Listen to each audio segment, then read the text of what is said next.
Hi there guys, I'm just going to do a history book review today. This one is going to be on the Audible book I listened to recently. It is more or less like a prequel to the movie and to the book The Last Duel that came out earlier this year as well. So yeah, this book is called Blood Royal. It is by Eric Jager. Um, it is a fantastic book. It's a book that I'm trying to find the words. It's not an actual. It's not a fictional tale. It is laced with true historical accuracy in terms of a true historical crime and the events that led after that and was leading up to it as well. But it does, the way in which the book is written is fantastic. It is like it reads like a story, like one of these period dramas where you see a murder mystery type of thing. So it is a fantastic book. So what I'll do is I'll get into the book about what it's about the events in the book as well, leading all the way through to the end, and then I'll give my full review then about how good I thought the book actually was then. So Blood Royal. So the book is about the murder of Louis, Duke d'Orléans. Louis was one of the princes of the blood. He was one of the princes of the royal family in France in the early 15th century. So France at this time was quite a significant kingdom in terms of the power and prestige within Europe. Probably had one of the best armies in Europe at the time, strong economically and militarily. They were actually in a decent position at this point during the Hundred Years' War. So this is actually placed just before Henry V's invasion in 1415. But these events pretty much help the sort of fracturing of the country, which then led the opportunity for Henry V to invade France later on, then successfully taking massive amounts of territory in Normandy and even Paris itself as well. But yeah, so this book opens up. It is a true crime book. We get to see quite a lot of fantastic sort of early crime scene detective techniques as well, which I'll go into. So the book opens up really with introducing our main character, which is Guillaume de Tinonville. So Guillaume is he's the provost of Paris. So he effectively is like the sort of police commissioner of Paris. It is a royal appointed position. The crime in which we are given at the start of the book is in regards to two thieves, and they are hung at and left to rot basically at a huge gallows that used to be erected in northern Paris called Montfaucon, which means the Falcon's Mountain. The effectively sort of being a bit of a reference to the fact that all the birds of prey would come down and pick out dead people's body parts, eyes, all that type of stuff. Then that they've been hanging their dead at the sort of the gibbets for several days and even weeks and months on end as well. Then, so even the skeletons and whatever was left would be hanging there as well. But this was really sort of that brutal sort of medieval deterrent that was there to stop people acting outside of the law. But we had introduced the two thieves who are being taken up to Montfaucon to be hung. There's a bit of an issue at the start of the book that we see, that there's already problems that the main character Guillaume has with in respect of the church and the University of Paris as well. So the University of Paris was like a clerical run educational establishment at that time, and they enjoyed rights that were outside of the law in terms of the common sort of man and woman in the street of Paris. So there was certain privileges that they were allowed to have and do that they were not accessible to the average people in Paris. And there was there's a big sort of problem that Guillaume has at the start, where he ruffles the feathers of the University of Paris and effectively is stepping on their toes and treating a couple of the pupils or the learners as if they are average people in the street in Paris. So initially we start to see a little bit of a pressure that is already exerted upon that man and the position as well. And then what happens then? We're introduced to the royal family in France at the time. So what we've got at the time, and if you've seen the film The Last Duel, you'll know the references that they show in the movie. So at the time of this time in French history, they were ruled by Charles VI, also known as Charles the Mad. Charles VI would usually have bouts of quite clear, lucid sort of rationality and sanity. Other times he was racked with massive amounts of madness, as they call it, or instability, mental fragility. There's a lot of speculation about what that could have actually been back in those days. It could have been an early form of bipolar, schizophrenia. It could have even been physically been a physical problem like King George III had, where there was an issue with I think it was a UTI or a bodily infection which caused problems and brought on the sort of the madness that everyone was talking about at that time. Similarly with Charles VI, it would come in and out, on and off, but there was a known when there was pressure being exerted on him, that this would flare up quite a lot. And being a sort of at this time in history was an autocratic ruler, singular ruler. Everything, pretty much, the government went through him.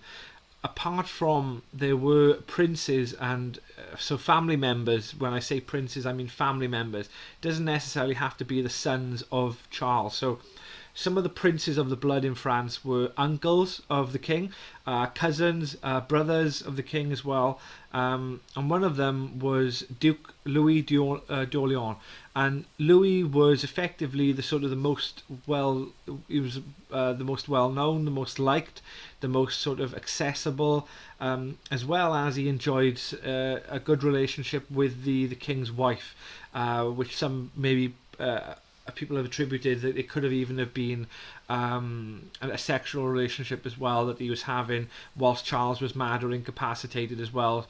Certainly the Queen was very, very pro Louis d'Orléans, and really pushed for, when Charles was incapacitated, then Louis would actually effectively become the de facto ruler of France and the regent of the kingdom when Charles was actually incapacitated with madness and so forth.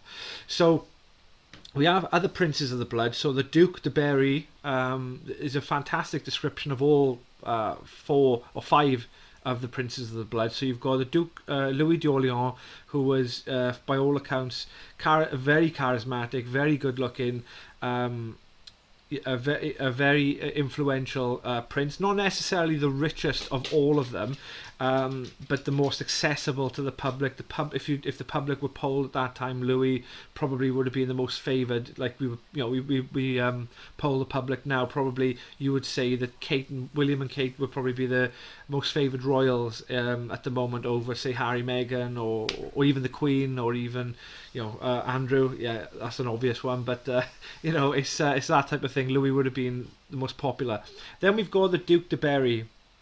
So the Duke de Berry was probably I think they described him as the richest of the certainly the oldest of the princes of the blood.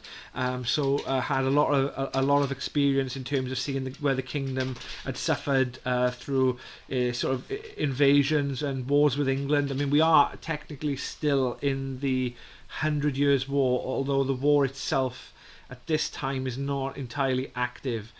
This is one of the very few sort of periods in the 100 Years' War where there is a sort of elongated peace before a flaring back up of the 100 Years' War then later on. But so the Duke de Berry, you have the Duke of Burgundy. So Burgundy, you have to understand as well, is that all these dukes and all these princes actually ruled their own areas of France, but paid homage to the King of France. But very similar. This is one of the reasons why the 100 Years' War had even kicked off in the beginning, was the fact that the English king, who held lands in Aquitaine, in Normandy, they had to pay homage to the French king as part of the fact that they were keeping their lands in France at that time. So, you know, the fact that that was obviously an issue with the Hundred Years' War. But all of these princes controlled their own areas. And certainly when, in regards to the Duke of Burgundy, this is the most important Prince of the Blood other than Louis, the Duc d'Orléans. Now, the Prince of Burgundy and Louis did not get on at all. They did not like each other. The Burgundian areas, just to give you a description, would probably encompass today's Belgium, going down through that area of France, through the sort of Loire region of France there. I think I've got my geography right anyways, but you know, encompassing things like cities such as Brussels, Antwerp, Lille.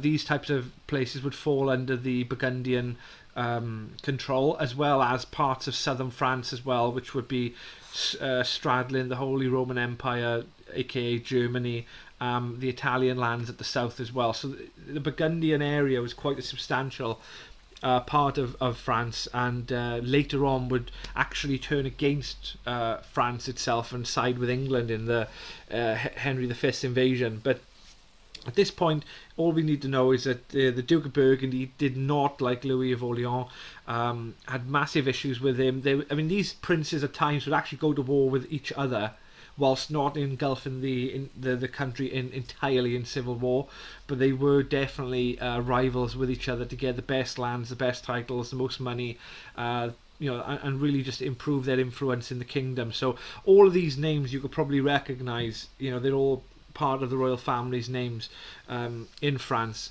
So the next one would be the Duke of Bourbon. The Duke de Bourbon, the Bourbon family would later become the royal family of France later on as well, with the ascension of Henry IV to the crown of France later on. But at this point here, we have the Duke of Bourbon is more like a second string, not really the most influential member of the royal council.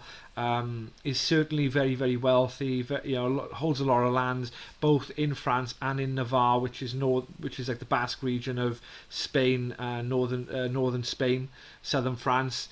The other Prince of the Blood is the Duc d'Anjou. Very much Anjou as well. Very, very wealthy.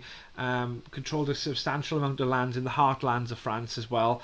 But particularly Bourbon and Anjou and Berry were more the second tier princes of the blood. The two who were really looking for the influence over Charles were Louis, the murdered victim, Louis d'Orléans, and the Duke of Burgundy. So as I've described, the 100 Years' War had been raging at the time. I've spoken about the fact that these princes had massive rivals in more ways than one. So we get to the fact of the actual crime. So as I've said, there was a feeling amongst the princes, some of the princes and some of the people in the some of the princes of the blood, particularly the envious Duke of Burgundy, that maybe Louis of Orleans did wield too much control and power over the king when the king was incapacitated, and perhaps there should have been more of a royal council that was there to be facilitated to make decisions. But it seemed more so that Louis of Orleans was actually was making unilateral decisions because the queen was very much a supporter of Louis d'Orléans, and pushing for him as well to effectively just run the kingdom without the king's say so, and even manipulate the king's say so to go along with Louis's agenda. So we have that sort of resentment building up, despite the fact that he was a popular prince within the country. So the crime happened. The crime happened where Louis was summoned to a meeting in Paris. Louis then, with some of his guard, he did not take a full retinue of guard with him. There were people who, and just to understand, Paris at this time isn't the city of Paris as we know it now. the majority of Paris now, pretty much all of it, is reconstructed after the destruction of Paris in the 19th century. Intentionally destroyed, I will say, because Paris up until about the 1800s had always been a very, very medieval style, cramped, highly built over, really sort of cramped city.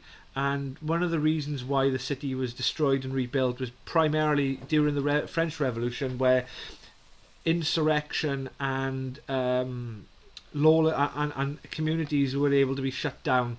It was easy to do so if you were the indigenous population, and also the fact that the government, Napoleon III's government at the time, felt that having bigger boulevards, thought that there was better ways so you could transport troops and provisions across the city better than what it currently was. Because I mean, Paris at this time, even though it's described in the book, is quite the sort of your typical high rise sort of high rise home built. Pretty much no sewer capability whatsoever. Massive sort of dirty thoroughfares as well. There were a lot of main streets within Paris as well, that were main thoroughfares which were tended to. But this part where Louis enters, I think it's the eastern gate of the city, so actual gated walls of Paris.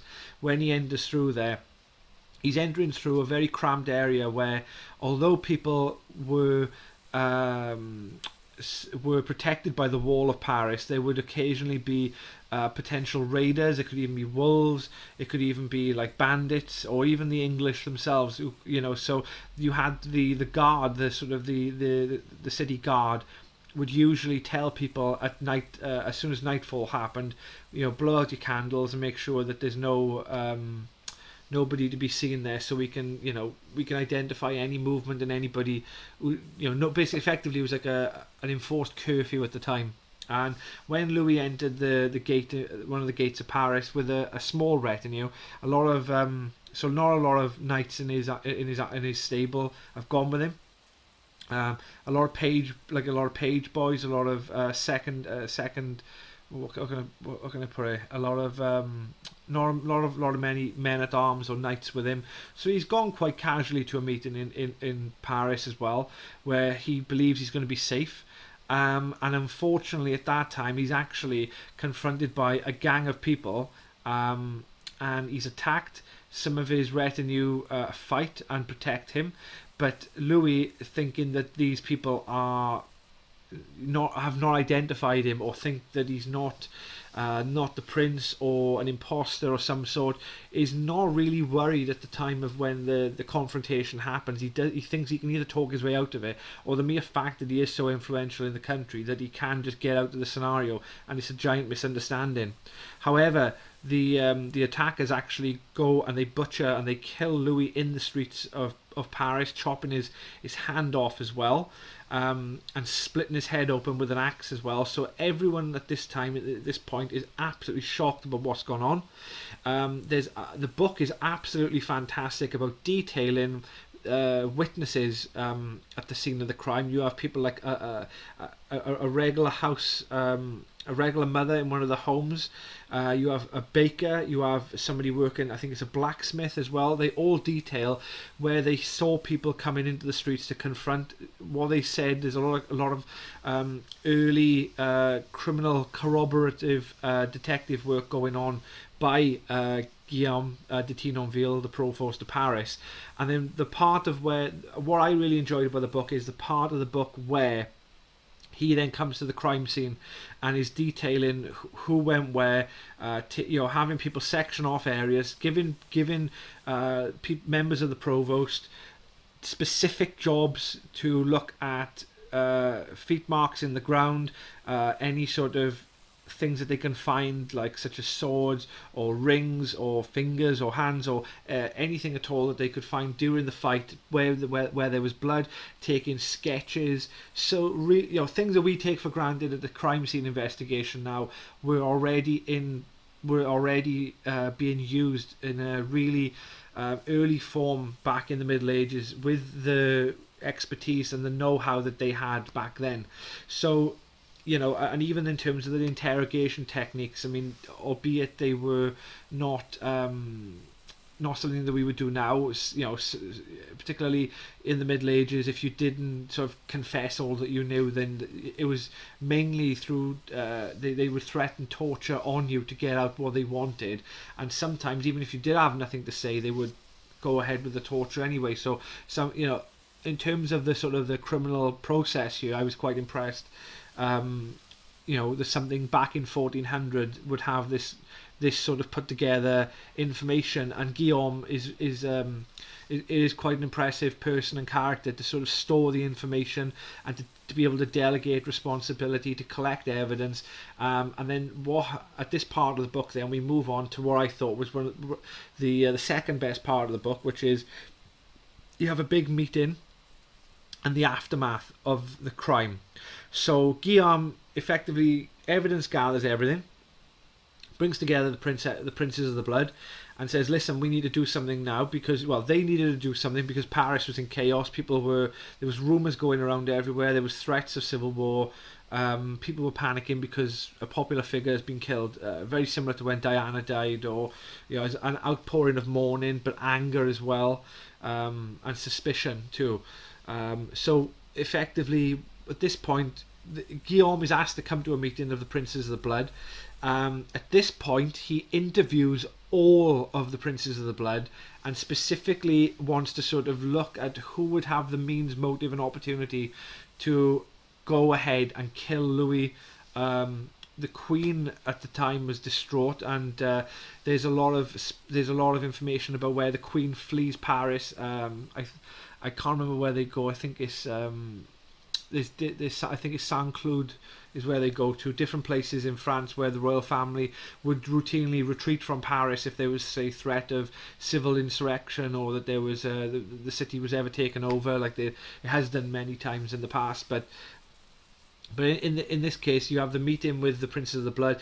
Guillaume effectively interviews every one of them, and we come to the crux of the matter, and the Duke of Burgundy effectively, because of royal privilege, does not fear any retribution so much from the population or from criminal judicial authority, because the Princes of the Blood are above the law. He effectively admits that he is responsible for the killing of Louis, and for all the reasons I've laid out as well. The resentment, the jealousy, the power grab is what is probably the most important as well.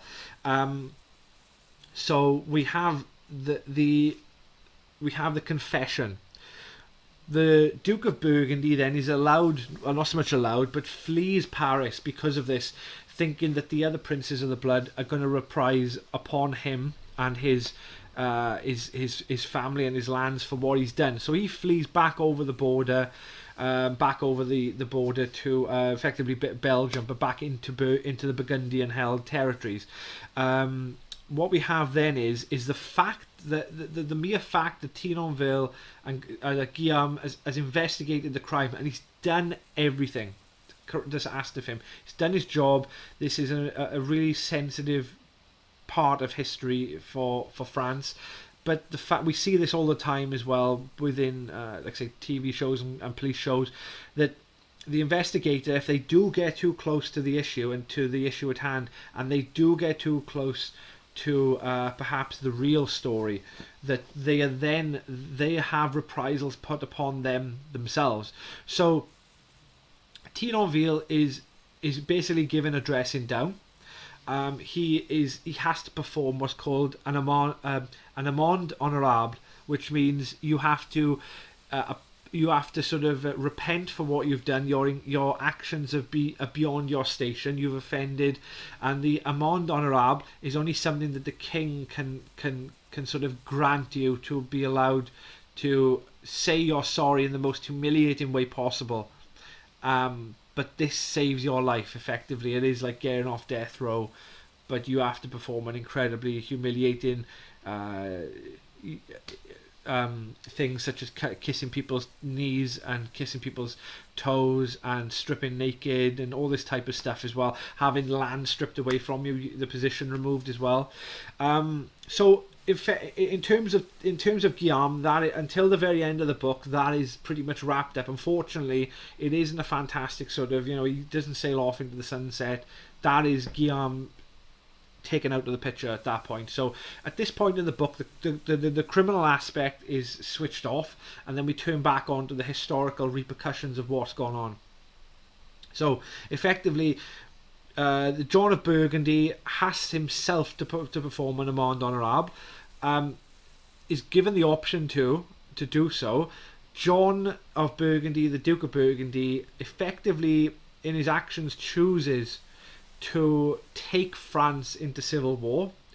By his own actions and the fact that he's allowed the other princes of the blood to consolidate themselves together, he has actually split the country and opened the door for England to use this wedge issue to sort of pry themselves in, get the foot in the door, and whack it open so that there's chaos in France to be able to take more land, and for Henry V to go in later in 1415 and to declare him, to say that he is the King of France and England as well.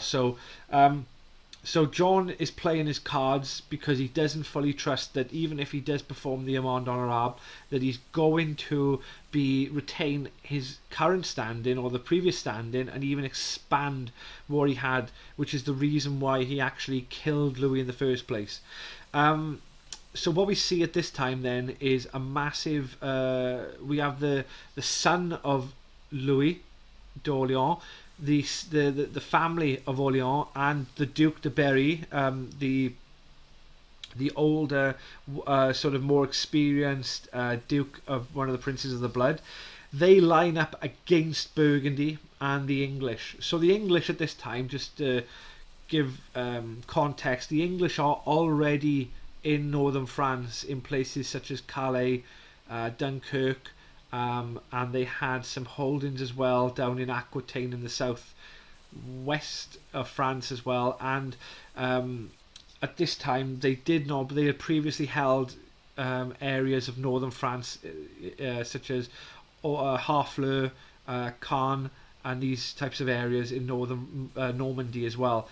So the English are able to be allied with Burgundy. Burgundy seeks them out as a way to sort of try effectively to get the Burgundians to overcome the other Princes of the Blood, and effectively, if he could, replace himself as the royal family of France. What does happen effectively is that it does lead to the French a civil war in France, and also the Henry V period of the 100 Years' War. So Henry comes into France in 1415 with an army.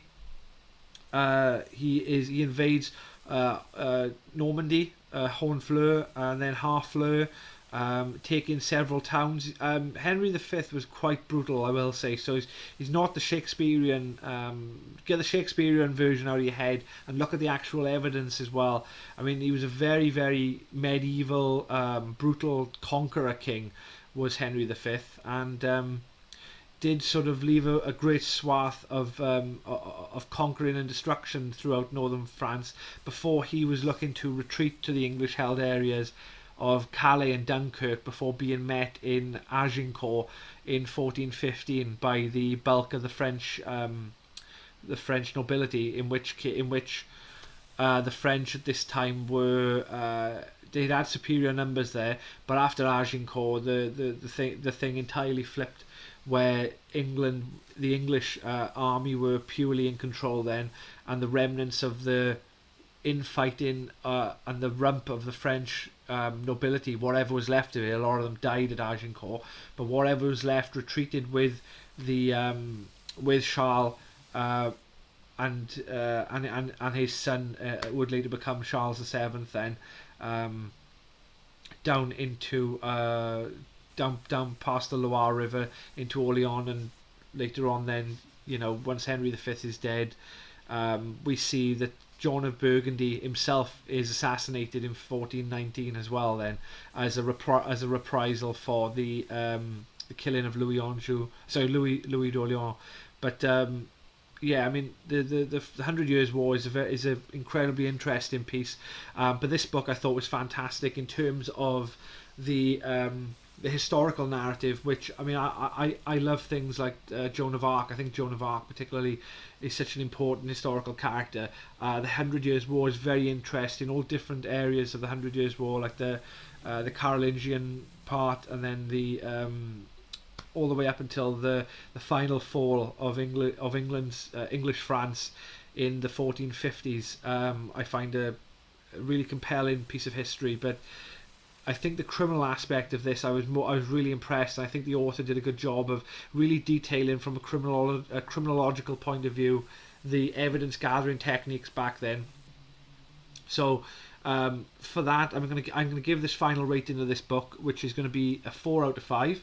I was very impressed with it, and hopefully we will be able to see more books like this being produced in the future, because I thought it was excellent.